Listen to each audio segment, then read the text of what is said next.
Good morning. Morning. How's everybody this wonderful morning? Very good. So what is this consciousness is unstoppable? Well, one of the key things that we got to get back to first to understand that title is what we are. We are a spiritual being in a human experience. Consciousness is what spirit is. It works through us, by means of us, and expresses through us. We are an individualized expression of this power that we know as God and consciousness, and it is unstoppable. The creative process cannot be stopped, no matter how hard you try, and the creative process is projected through our human personality. And that really is where some of the issues come in, because the very nature of spirit, no matter whether it be on the individual level or the galactic level in this physical universe, is always in a constant state of growth and expansion. And you cannot stop that, no matter what.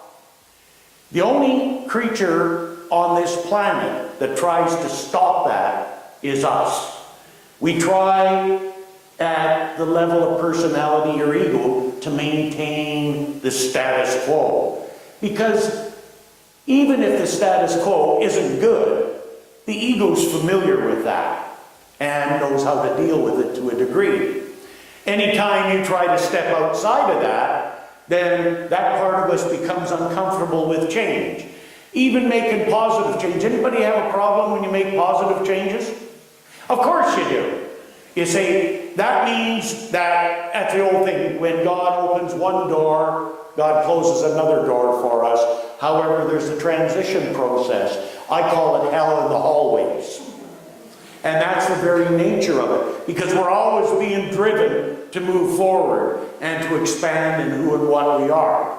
And, of course, our resistance, we try to stop that. So what we've got to do is get on board with it and quit trying to stop it, A, and B, am I listening? Quit trying to control it. Okay? That's where the problem comes in. If you want to be in total control, there is a way of doing it, folks. That's the good news. You've got to give up control completely. And when you give it up completely, then that spirit that is within us can guide us, lead us, and direct us to that peace, prosperity, and fulfillment that we so richly desire.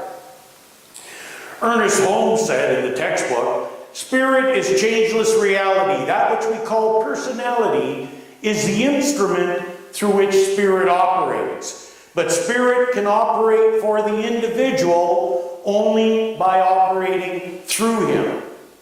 Spirit is never bound by the form it takes and is not affected by any apparent cause or condition, but is forever free. Spirit not only fills all form, but surges around them and through them. So the Spirit can only do for us what it can do through us. And so we are a vessel through which that creative process works on the individual level and on the galactic level. Good news, it works the same way for you and me as it does for creating a new galaxy. Isn't that right? Isn't that wonderful? No different. God doesn't know a dollar or a million. The Spirit that works through us only knows the attitude and the energy behind that. And so, one of the key things about doing that and looking at that is you can't stop a garden from growing. Oh yeah, you say, well, I'm not going to plant anything. I guarantee you that if you don't plant anything, that garden will still grow something. So you can't stop the garden from growing. However, we as individuals can choose what we're going to plant in the garden, and we have the ability to nurture it, feed it, treat it with tender intimacy, and bring it into fulfillment. And also to pluck those things that would grow up and destroy it. We call them in the garden weeds. In the mind, we call it doubt and worry. The key is to have that faith. And we always know when we're not in that position, when we're doubting it, questioning it, worrying it, trying to say when it has to happen and how it has to happen. Once we could give up that, then it can work unencumbered through us and brings to us what it is that we need to know and what it is that we need to do when it is that we need to do it. Because on this basis, I don't know about you, but I like to plan and organize and things like that. And that's good, because failing to plan is planning to fail. However, I notice that when I work with Spirit, it never works on my time frame, and I'm always on as a need-to-know basis. If I don't need to know, I don't get it until I need to know it. The problem with us is we like to be comfortable with change. We like to be comfortable with our new adventures and our new experience. So we like to, we don't want to take that step unless we have the security here. Well, if I had a few more dollars in the bank, then I'd be willing to do that, because I would know that I have a backup plan. So we always hinge our bets on some condition or circumstance. And that's where we got to cut loose from those apparent moorings, as Dr. Holmes said, and go for it. People always say, well, how will I know if I'm ready? It's real simple. If you're working on an idea and things start to happen, then you're ready. You see, because it wouldn't be happening if you weren't. And then we go, I'm not quite, I want to do it, I think I'll postpone it. No, it's now. That's why it's happening.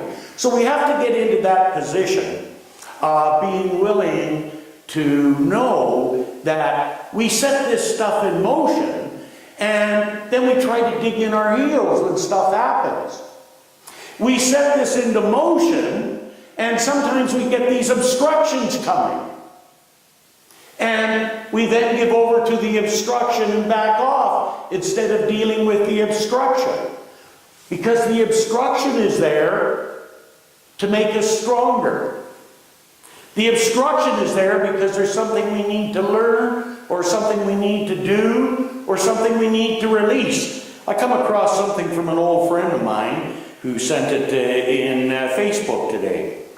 He says, sometimes the hardest storms to get through are the ones your soul needs the most. And once the storm is over, you won't remember how you made it through, how you managed to survive, but survive you did. And one thing is certain, when you come out of the storm, you won't be the same person who walked in. And that's what the storm's all about. And sometimes those winds of change are a storm. And we must learn to weather that storm. And that's where we say, but I don't know what to do. Correct.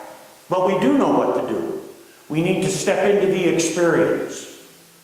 We need to be open and receptive to the guidance.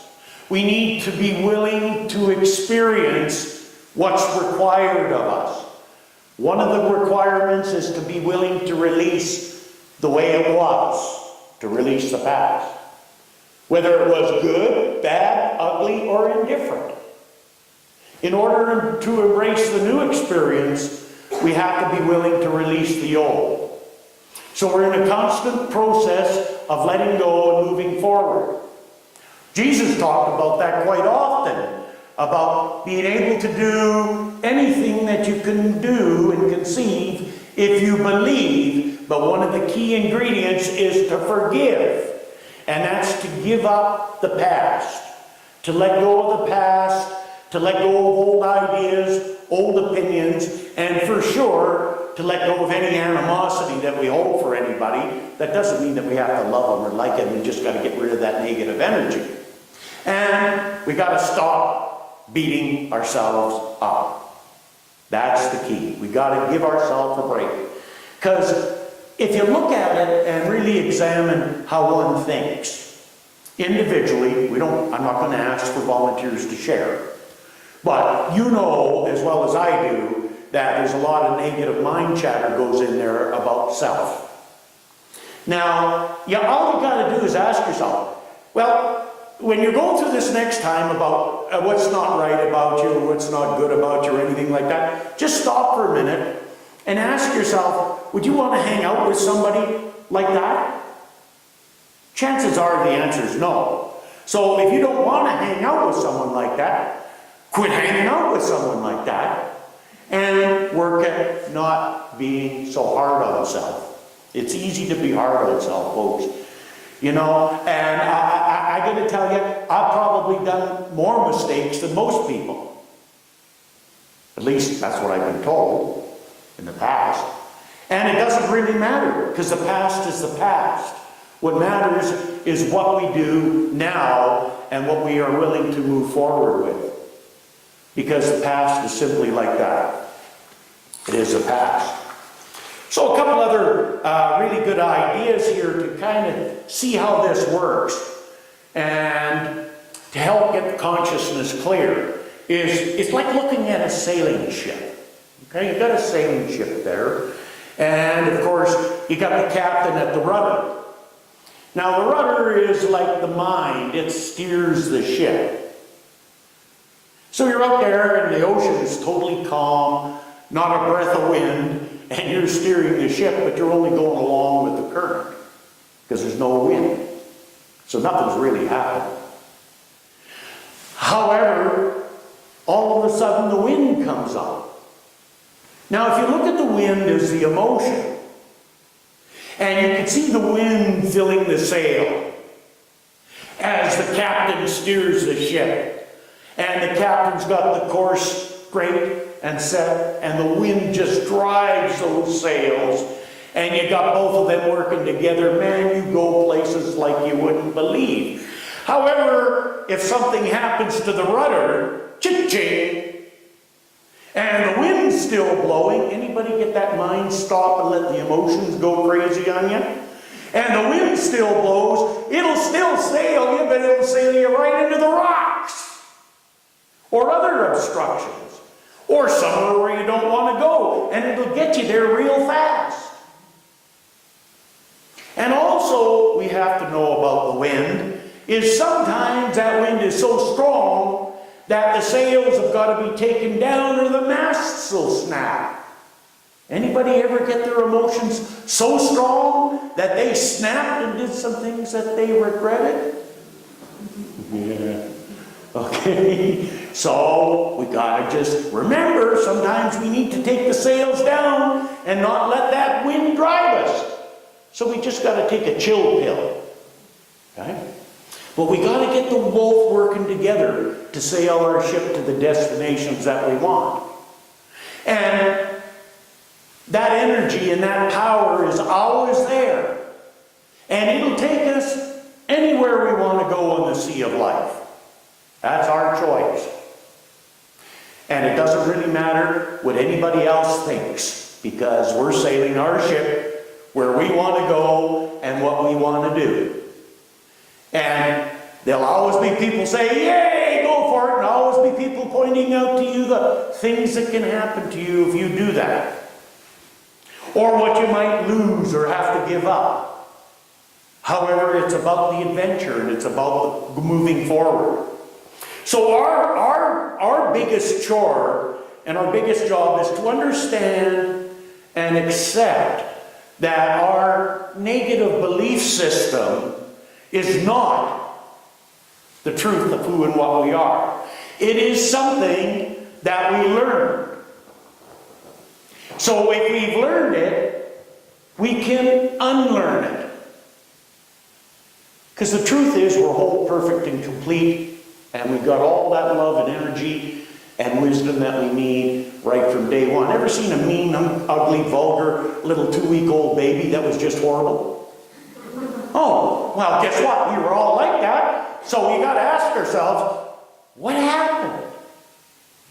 It wasn't something that we were, it was something we accepted that we weren't through our experiences. It was a false idea and a false belief. And that is one of the biggest challenges. And of course, the more energy you put onto it, the more power it has. And that eventually becomes a belief. And then it just keeps circulating in our lives. I've done a lot of work with people on relationships, including me. And you know, I remember working with a couple of ladies, really good friends of mine. about 20 years ago, both had issues with men. They had it with men, because all men were like that. And so I kindly explained to him, no, I said, not all men are like that, only the ones you get, because that's what you need. And when you're done working with me, you're going to meet the nicest guy and you're going to get married.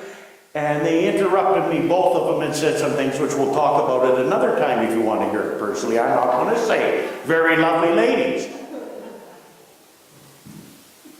However, very committed to the idea about moving through their pain. Well, I married both of them to their husbands, and their husbands, they're still married, and their husbands are the neatest guys that you ever want to meet. They just did not believe that there were that kind of men around. And why couldn't they find them before? Because they had a belief that they held fast to, and it kept getting reinforced. Because remember, folks, you always get to be right. Always. It's not whether you're right or not. It's just a matter of determining what you want to be right about. That's the key. And you can put energy into things and you wonder why you get them. I'll give you a good example. One of my favorite words is never. Never is both an invitation and a limitation. And usually the word never has a lot of energy around it. A lot. So as these ladies would say, I never want to have anything to do with men before again because they're all that. Okay, that's a limitation because that prevented them from having a happy, healthy relationship. It's also an invitation because they keep attracting these kind of guys. Even if they don't want to have anything to do with them, after a while they weaken and think, I'll try it again, and here comes another one. I watched it with these ladies, by the way, one in particular, a couple of 3 times, right? And then we finally got down with the brass tactics. And it's also an invitation, because if you put too much energy into it, you see, the soil of your mind does not know whether you want the seed to grow or not. That's like flipping thistles in your garden and stinkweed and marijuana and say, well, I just put it there, but I don't want it to grow. Now, if somebody did that, what would you think about them? You would think that they need a little help, right?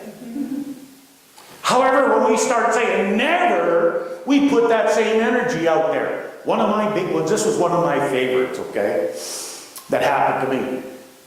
I had this issue about flying, and I finally got into being comfortable with big jets and that, because how I did it was I just accepted that once I was strapped in the seat and it took off, I was dead anyhow, so it didn't matter what I did. That's how I had to work with it, right? Okay? But there is no way you're ever going to get me in one of those little airplanes. No way. Ever. So one time I was down in Bend, Oregon. It was an older minister. He's gone now. And I'd become a good friend with him. I met him in the early 80s when I got into this. And I told him I'd come down when he got his church going. I went down there. And so I was telling him about how I got back into the mountain man scene, like I was when I was a young guy, and doing all this and meeting all those animals and bear and that, and I was a pretty rugged character. And so I went through my routine, and he's telling me about his hobby. He was a navigator in an American bomber in WW2 over Germany. He went through 2 crews, bomber crews, that got all shot up or killed, and survived both of them. So I knew he had good consciousness to go through that because that was pretty, your life expectancy in that theater of operation wasn't long, and the chance of getting out unscathed wasn't very good. But he did. His name was Harold. And he told me, he said, well, Doug, he says, I got this new hobby. Oh, what's that, Harold? Experimental light aircraft. What's that? Well, he said, come on out to the garage, I'll show you. So he's got this airplane he's building and putting together with wood and glue. I go, oh, geez, I'm glad you're building that, Harold, not having one. And he says, you know what? I got the other one I done, and it's finished, and it's down in the hangar, and I'm going to take you for a ride tomorrow. You and I talk about, I just about crumbled to the ground. So I thought, no, I'm a preacher here. I know I'm going to work my way out of this. And the only way I could figure it was to pray for bad weather. So I did. So I gets up in the morning, looks out there. Sure enough, these big thunder clouds around. Not really mesh, but they're around in the area. And the wind's blowing like crazy. I'm going, whew. Gets up after breakfast. Harold says, well, you know, he says, we still got time to get up and go for a run. And I think we could use the wind. Oh, God. I mean, how am I going to back out? I've opened my mouth. You know how that sometimes when you speak and you just can't get out of it? There I am with my never right in my face. And I was a little bit bigger then than I am now. So he gets out to the airport and he gets this airplane out. And he says, sit here, Doug, and we'll get things going. And I'm in the airplane wondering, where's Harold going to sit? There's not much. The lucky thing he was small. So we come in there and he gets in there and he starts going. He's got the calculations. Oh, okay, Doug, how much do you weigh? Okay, what are you doing, Harold? So what's this about? Oh, he says we got a threshold of 1,200 pounds, and that's it. We can't do any more than that. I said, well, what are we at? 1,200 pounds. Oh, God! I'm going to die! Clouds are around, and I'm going, these thunder clouds, and I'm going, oh, my God. And then he said, oh, it's a terrible wind, but I think we can use it to our advantage. And I go, oh, no, that didn't work neither. So we take off and we're flying around and we're down in a place near Preen, Oregon, and there's a guy called Charles Schwab. He owns Schwab Tires, if you've ever been in the U.S. It's a big tire chain. And he keeps his warehouse right on his property there. That's the distribution point. And he was building this new giant warehouse, and I'm up there with Harold in the plane, nothing to hang on to, and it doesn't matter anyhow. And we're going along, and he says, you know, I could probably land on that. I go, oh God, here we go. He was just joking around. He says, well, you see, Doug, I think you don't mind if we go down because those clouds are getting a little ominous. Yeah, Harold, it's okay, you know. So I got down to the ground and I'm going, what was this all about? And the voice said, never is both an invitation and a limitation. Do you think I got the point? I'm very careful about the energy I put around the statements I make. You see, the Spirit doesn't say, oh, that's a thistle. Oh, that's peas. You don't want peas. It grows corn. Anybody ever have that happen? Plant peas and get corn? No. You get whatever seed it is that you plant. Consciousness has no choice but to bring that into your experience. Because that's the law. And anytime we energize a thought and an idea and become very adamant about it and preach about it and work with it and become that, then it mushrooms into our experience and brings us exactly what we're asking for. So our job is to be a little bit more astute about what it is that we're planting. A little bit more astute about what we're giving our energy to. We want to be a little bit more aware that we can give it to all the good things. Yeah, we got stuff to deal with. Anybody not have any stuff to deal with? We all do. We just got to take a proactive approach to it and move our way through it. Because if we move our way through it, yeah, we get a little bit of Klingons, but we can clean it off. But if we don't move through it, then it encompasses us, and that's the kind of a view we get. A stuff view. You could put other words in there if you want. So, our life is constantly a process of intake, circulation, assimilation, and elimination. That's how it works with the body, and that's how it works with the body of affairs and the body of our life. And that has to do with the people, the place, and the things that we deal with. And we have to remember that each and every one of us is entitled to our own opinion. No matter what anybody else says or thinks, we are entitled to that. However, we have to live with that also. So we got to be very careful what crusade we take up. Because we could take up the crusade of, well, I'm going to get them. And truly, we might. However, the getting comes around and gets us. So it's perfect. Intake, circulation, assimilation, and elimination. We want to eliminate that which it is that no longer serves us by intaking those ideas and feeding them with the feelings and energize them and allow them to circulate through us and assimilate into us, and it will eliminate anything that is unlike that. That's one of the ways how we get back to being that pure state that we were when we were a child. And that's the goal, is to get back to that state. And man, I can tell you from personal experience, it just keeps getting a little bit better all the time, and the experiences are neater and a lot more fulfilling. But I gotta tell you, along the way, I've taken some serious beatings from life. Everybody has. And you know what? I would hazard to guess that there's probably going to be a few more along the way. However, I know how to weather the storm now, and how to deal with it, and how to place my energy. I didn't get that right off the bat the first few times, by the way. There were several reoccurrences to finally get it. And I'm not going to say that I've got it all the time. I'll know the next time something happens how I approach it. But it's always proactive. My philosophy is, never mind how you got into it, that's not important. Never mind what can happen to you while you're in it, that's not important. The focus and the goal is, how am I going to get out of this? That's the most important thing that we can establish in our consciousness. How am I going to get out of this? How am I going to move through this?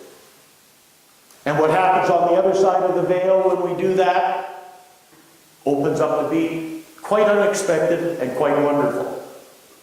And you can never know what that is. All I can tell you is it's better and it's great. So I know for you, as I know for myself, that divine right action takes place in our lives, and there's a gradual, orderly, sequential unfoldment into the highest and best that we are. And so it is.